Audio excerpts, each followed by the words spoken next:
Ile-Otum was a kingdom unlike any other, where rivers shimmered under the moonlight and the dense rainforests whispered secrets only the wind could hear. It was a land of tradition, ruled by King Obadele, a man both revered and feared. People sang his praises, yet behind closed doors, the elders spoke in hushed voices. There is a truth buried deep, they would say, a truth that, if uncovered, could bring ruin to us all. The weight of this truth sat heavy on King Obadele's shoulders. Inside the grand palace, he sat upon his carved wooden throne, his once mighty frame now wearied by time. His gaze rested on Mama Nkem, the seer of Ile-Otum, a woman who had walked the path of fate longer than any living soul. Wrapped in flowing crimson and gold, she stood before him, her presence as commanding as the spirits she spoke to. "The winds are shifting, Obadele," she murmured, her voice low, like the rustling of leaves before a storm. "Shadows grow where there should be none. The spirits stir, and with them, the past awakens." King Obadele inhaled deeply, his fingers pressing against the arms of his throne. "I have ruled wisely, Mama Nkem. I have guarded the truth as the ancestors willed it. But I grow old, and the past does not grow lighter." Mama Nkem nodded, her cloudy eyes seeing beyond the present. "The past does not sleep, Obadele, and neither does the one who seeks what should remain hidden."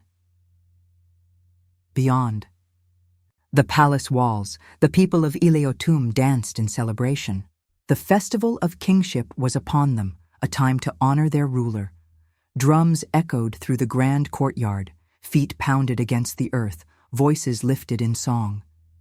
Yet amidst the joy, a figure stood apart, watching with eyes darkened by unspoken desires. Oluwande, the king's nephew, draped in fine garments, but always standing in the shadow of a throne he would never inherit.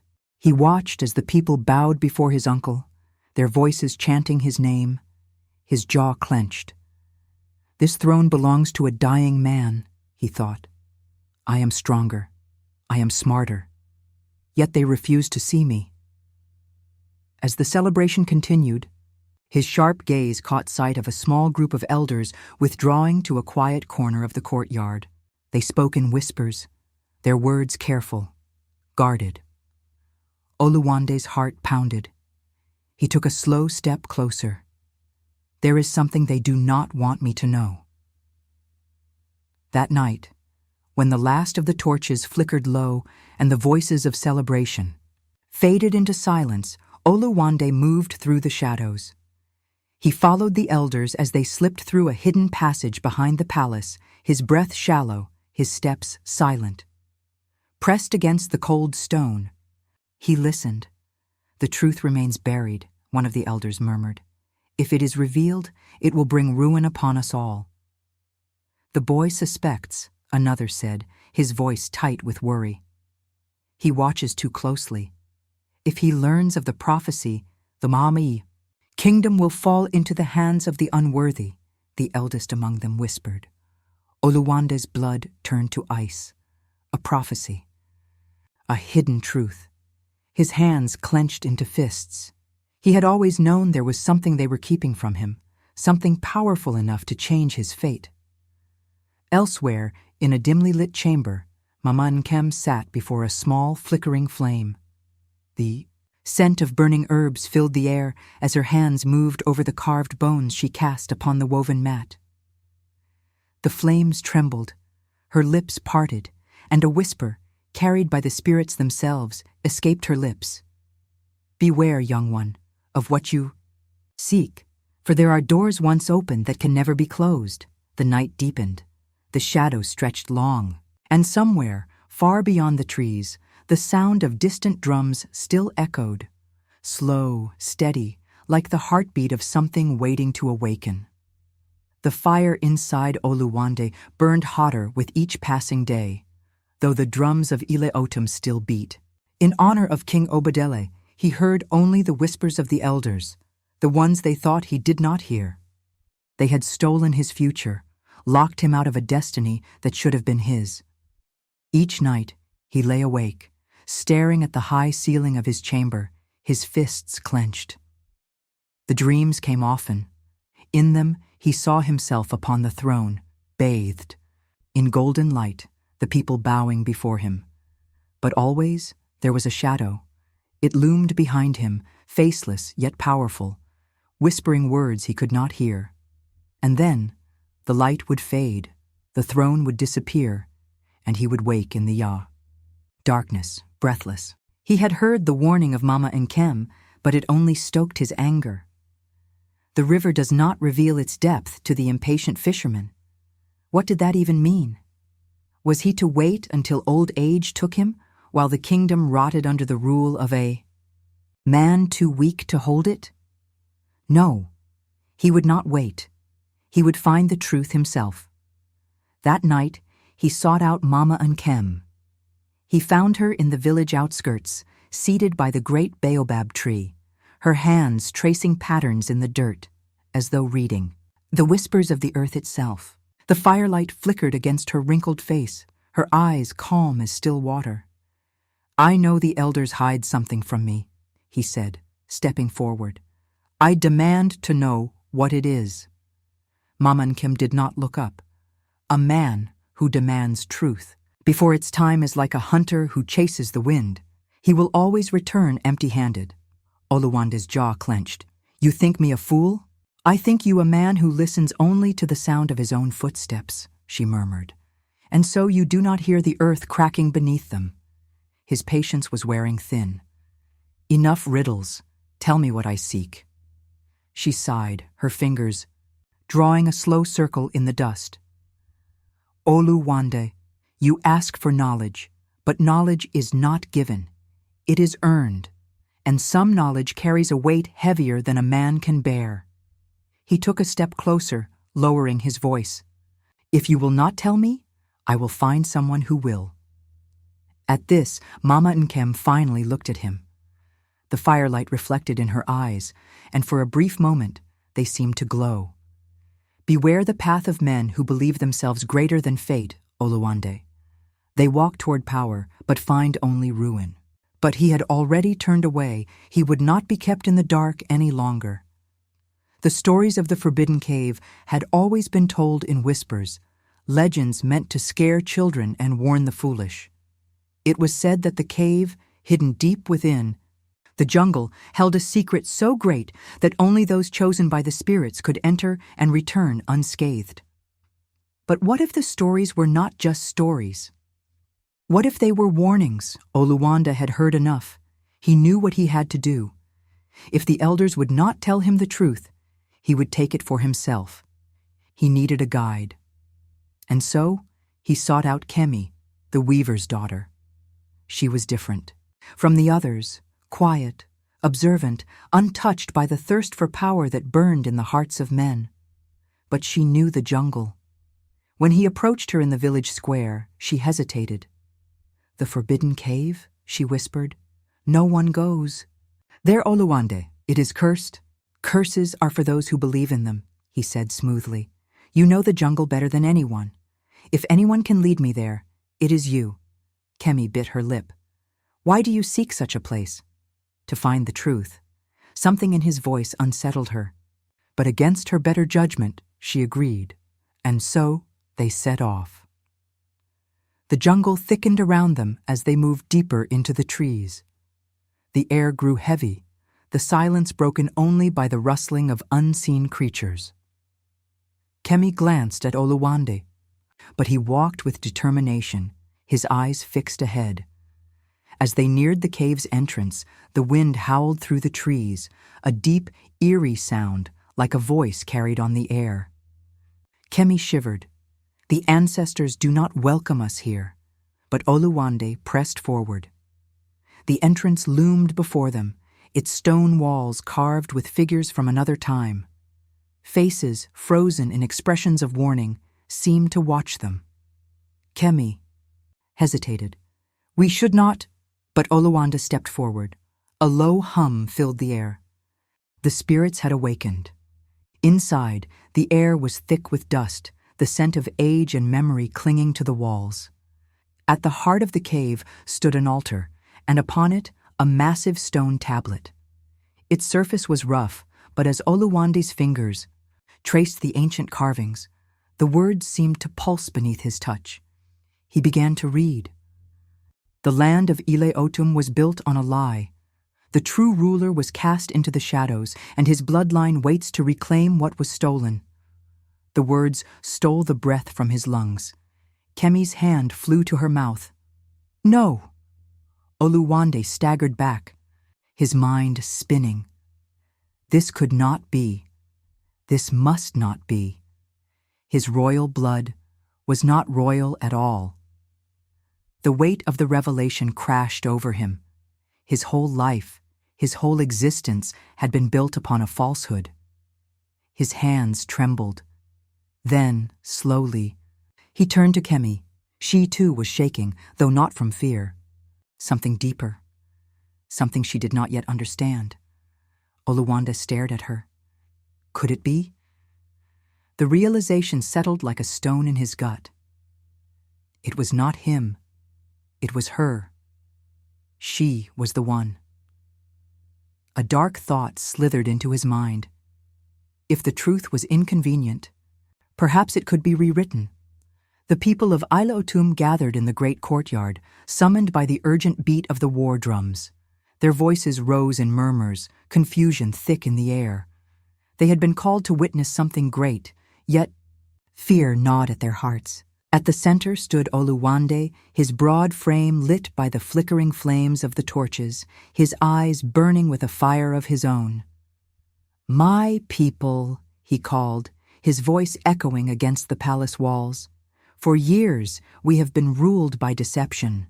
We have honored a king who has hidden the truth from us, a truth that should have shaped our destiny."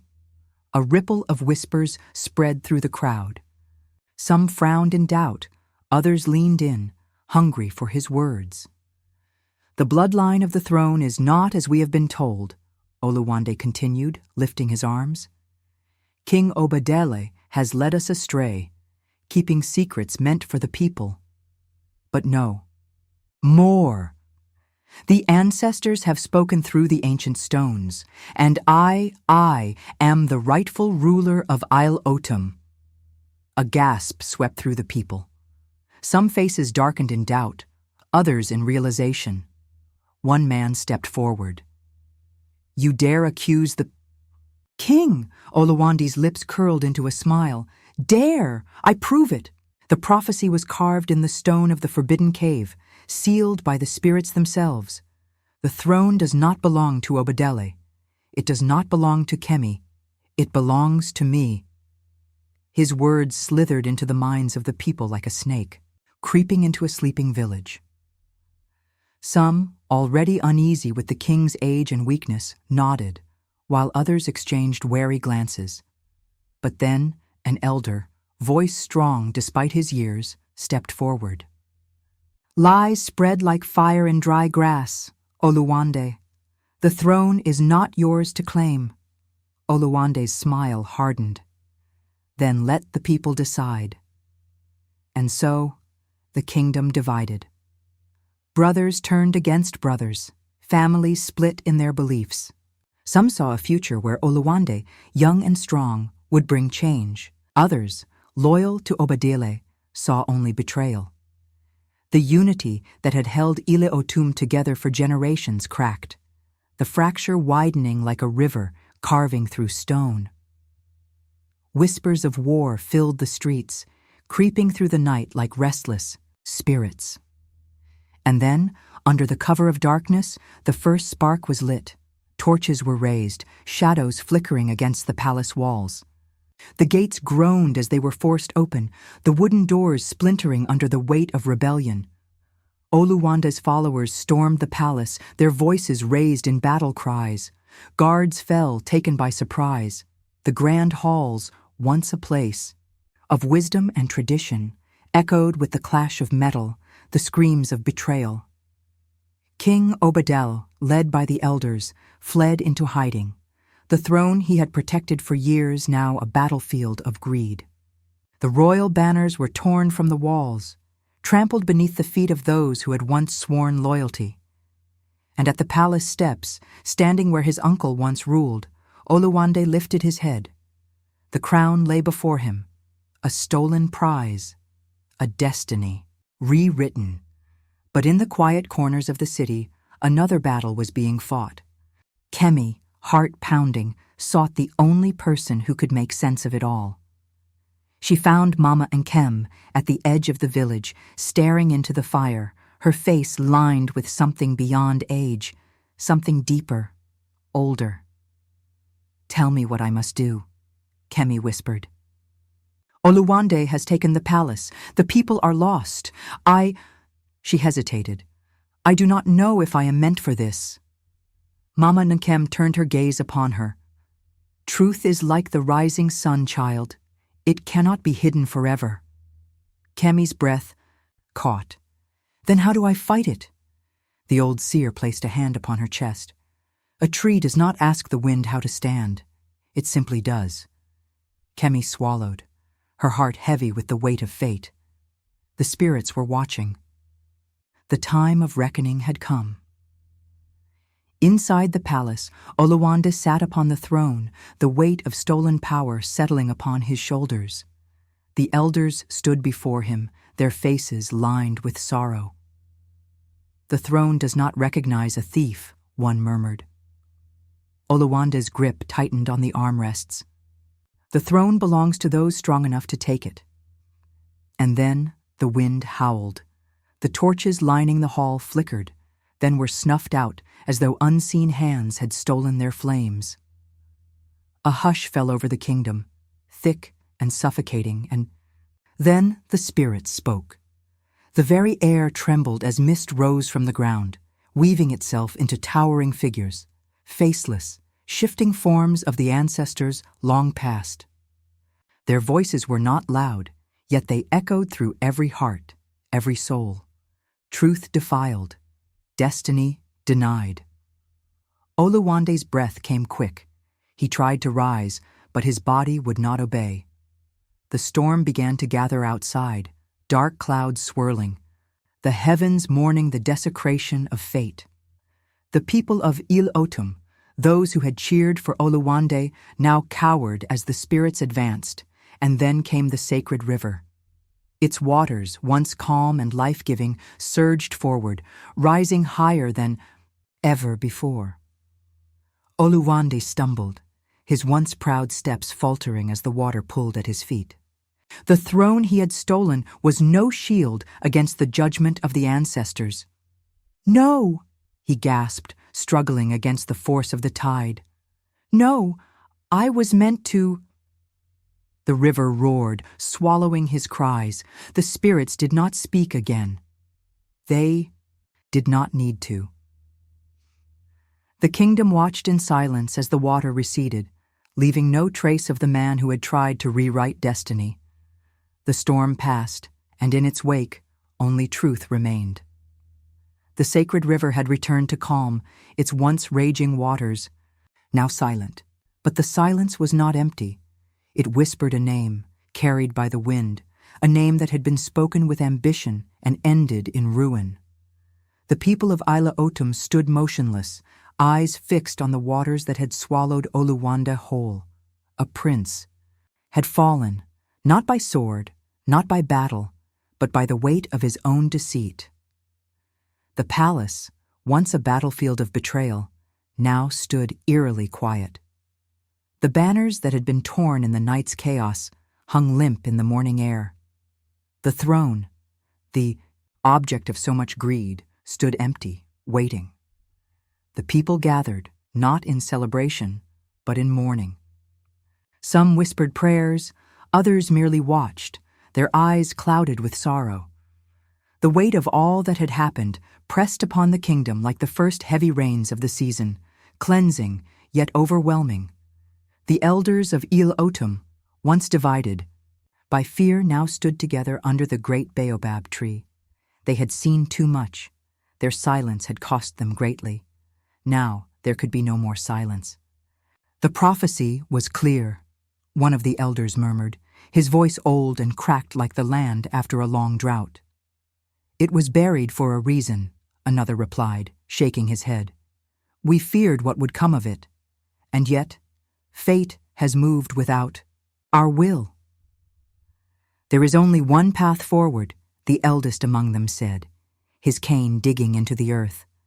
"The kingdom must be led by the one chosen by destiny, not by greed." And so, all eyes turned to Kemi. She stood at the edge of the gathering, her hands still marked with the calluses of her work, her eyes filled with uncertainty. "I am no ruler," she whispered. "I am a weaver's daughter. My hands were made for thread, not for power." But the elders stepped forward, bowing their heads, not in command, but in reverence. "A ruler is not made by birth," one said gently. "A ruler is made by the truth they carry." The voices of the people rose in agreement, calling her name, urging her forward. Yet her feet felt heavy.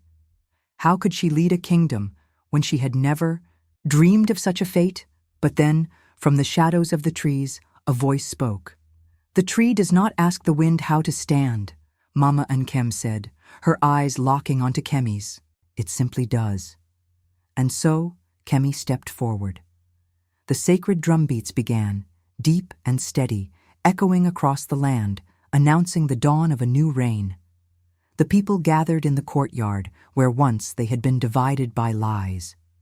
Now they stood, together, awaiting the one chosen by fate. Kemi walked toward the throne, her heart pounding like the drums that filled the air. Before her, resting upon a carved wooden stand, lay the ancestral crown, gold woven with ivory, polished by generations, waiting for the one meant to wear it. She hesitated. Then, as if carried by the wind itself, a whisper brushed against her ear, the voices of the ancestors, the spirits who had watched all that had come to pass. And in that moment, she understood. She knelt before the elders, her hands touching the earth, and when she rose, the crown was placed upon her head. A hush fell over the kingdom. A ruler, not of blood, but of destiny, had risen. As the ceremony ended, the people rejoiced. But there was one more voice that needed to be heard. Mama Nkem stepped forward, her presence as strong as the roots of the ancient trees. She looked over the people, then to Kemi, and finally to the sky. "Not all secrets are meant to be buried," she said, her voice deep and knowing. "But neither should all truths be spoken without wisdom." The people bowed their heads, understanding. Truth was a powerful thing, but in the wrong hands, it could destroy instead of heal. Mama Nkem took a long breath, her task complete, and as the first light of dawn touched her face, she turned and walked toward the mist, disappearing as if she had never been there at all. The marketplace hummed with life once more. Laughter returned to the streets, the voices of children running through the air like a melody long forgotten. The rivers, once filled with the echoes of betrayal, now flowed with peace. Kemi did not rule from a high tower, nor did she hide behind palace walls. She walked among her people, listening to their voices, standing beside them. The scars of the past remained, but the future now shone like the morning sun. In the farthest corners of the land, the spirits of the ancestors watched. They had seen kingdoms rise and fall, seen greed consume even the strongest of men, but they had also seen truth prevail. And now they watched as the wind carried the story of Oluwande's fall and Kemi's rise, whispering it to those who would listen. The lesson was clear. Greed and ambition can blind even the wisest, but truth will always find its way to the surface. Power is not meant to be taken by force. True leadership comes from humility and wisdom. Some knowledge, if revealed at the wrong time or for the wrong reasons, can destroy rather than heal. And so, the tale of Ile-Otum lived on, not as a warning of failure, but as a testament to the triumph of truth.